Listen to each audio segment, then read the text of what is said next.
What's up everyone, Vitaly here, and in this video I want to talk to you about the subject of deleting pins in Pinterest and why it is not a good idea to do and in which cases should you do that.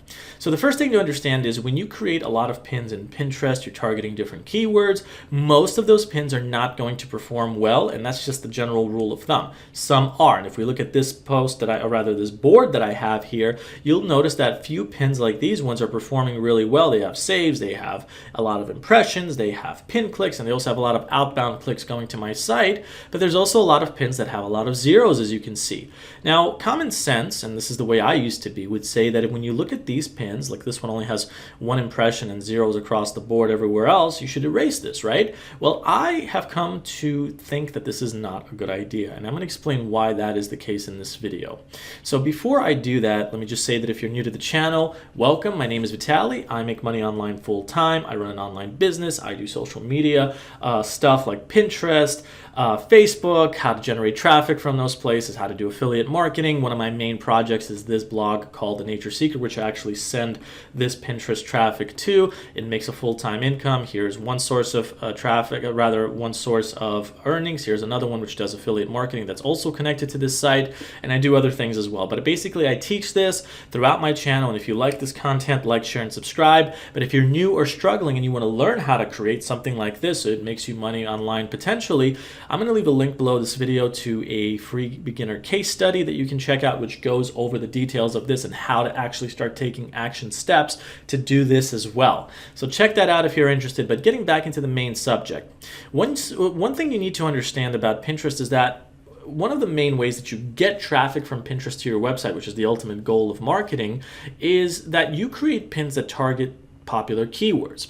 Then when you publish those pins, they pop up for those keywords, and if they perform well, people will click on them, they'll click over to your website, and that's how you get traffic. And most of them will not perform well, like I said before, because you're not just basically occupying the keyword space yourself. There are other pins that are made by other people that are targeting the same keyword which you are competing against, which is why most of the time you will not have most of your pins perform well. The ones that do, the few, that will get you the bulk of traffic to your website. But the ones that don't perform well, leave them be. The reason that I say this is because there are many situations where a keyword that you're targeting has will experience dips throughout the year in popularity, and then maybe some season will come around where the popularity of that keyword will spike, and if your pins are popping up for that keyword and they've been getting very few impressions and clicks, and you thought that they were pretty much dead, they will see life again and start to get traffic and clicks. I've seen this happen many times. So for example, let's say that in my particular case, I have pins on, let's say this is not Utah National Parks road trip, it's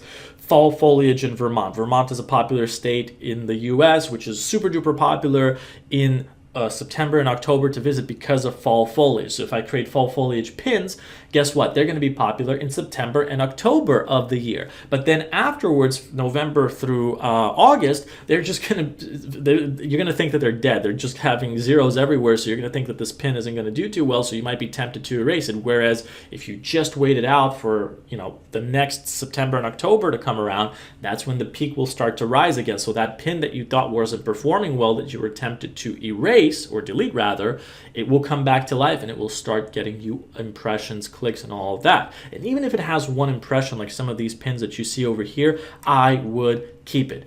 Leave it be. Don't go into the habit of just constantly trying to filter through pins. You're going to drive yourself nuts. I went through that phase in my Pinterest career. I don't recommend that you do that because you are allowed 100,000 pins on your account.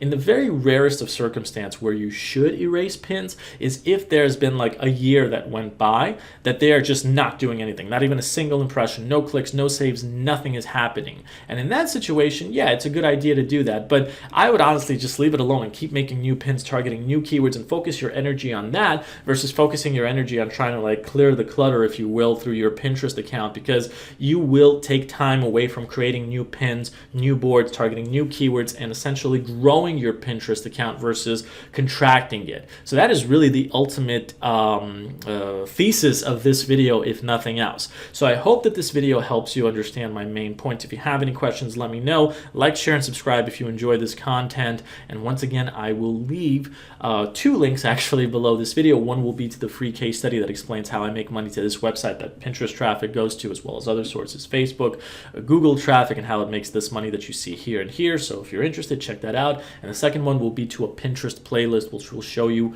other videos and other strategies that you can use to get traffic from Pinterest, which is one of my main sources that comes to this website. So thanks for watching, and I'll see you in the next video. Take care, everybody.